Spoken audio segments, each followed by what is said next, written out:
Hi, I'm Katy Newcomb, and I am your son or daughter's civics teacher. A little bit about myself. I started working at Lyons Township High School about 22 years ago, a while back. And actually, in my first couple years working here, I met my now husband. And so, to tell you a little bit about myself, I'll show you um, my family. There we are.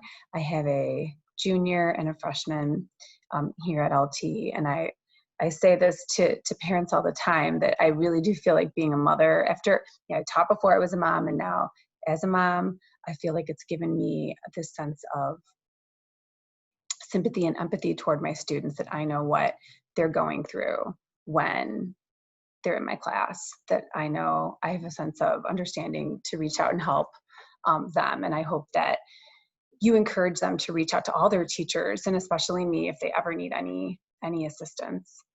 And so when we look at this class, I want to show you that it is comprised of 5 units and in a one semester course, and that the units really spiral so that they begin, what are the issues around us that we see today? What do we notice? What are our opinions about them? Well, that's what it takes to be a citizen. Where do I fall on the political spectrum? It's very personal in that first unit. So you kind of figure out what you think and where you fit.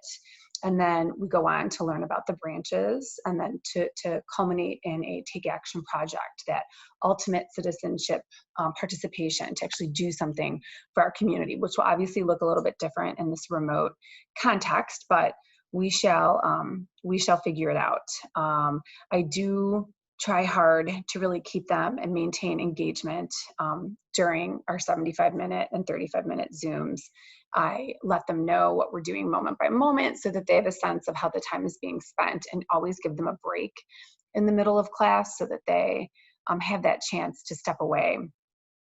And during those 75 minutes, some of the things that we do to really keep it engaging, and we stress this very much in the beginning of the year in this first unit, is practicing active listening skills. And so how to listen with your head and your heart and your feet. What are those actions that person that's speaking is intending to take, so that we can really be a full listener and not preoccupied when we're in those breakout rooms. So we practice that, and then eventually we will get an opportunity to be assessed on our ability to participate in a discussion and to be a good active participant in that discussion. And so I have broken them into teams so that they are able to work with the same group of people each day in these breakout rooms. And then as time goes on, they'll also be able to carry out an activity, an assignment on Canvas in that same team, a way to create connections between some students in a class, especially more important in this time of being remote. So to give you a sense of what might be a topic that we would talk about, I might have them go into the breakout room and think, okay, what's policy? Let's think of some policies. And of course, a lot of them we're thinking of policies related to COVID and mask wearing. And that's been an amazing topic to really help them understand the levels of government involved in pandemic as we're in, but then to show them, okay, well, let's think of all the other kinds of policies that we see around us, so that we really see the level of government influence in our life. And then of course come back to what is policy. So there is some note taking involved. There's not a book for this class, but there is, it's always important to come, ready, engaged, camera on, ready to participate and to take some notes, because these are new ideas to them in a way. I mean, the way they studied the Constitution in 7th and 8th grade may not have addressed these real life issues of unemployment and immigration, and we want to see what the government and what a liberal, what a conservative would think about that. That might not be something that they've studied before. So I always encourage them to have that notebook out, date it, and be taking organized notes each day about what we're learning. Okay, and then I want to show you our Canvas page so that you have a sense of how to follow along with what we're doing each day. So you are able to create a parent account to be an observer on the Canvas page for all your son or daughter's courses. So this is our Civics page. So the Zoom link is connected here. And then you can see, I'll come back to that grading policy and skills rubrics in a moment, but you can see our calendar here, what we do each day, and what's for homework, updated each day that we meet.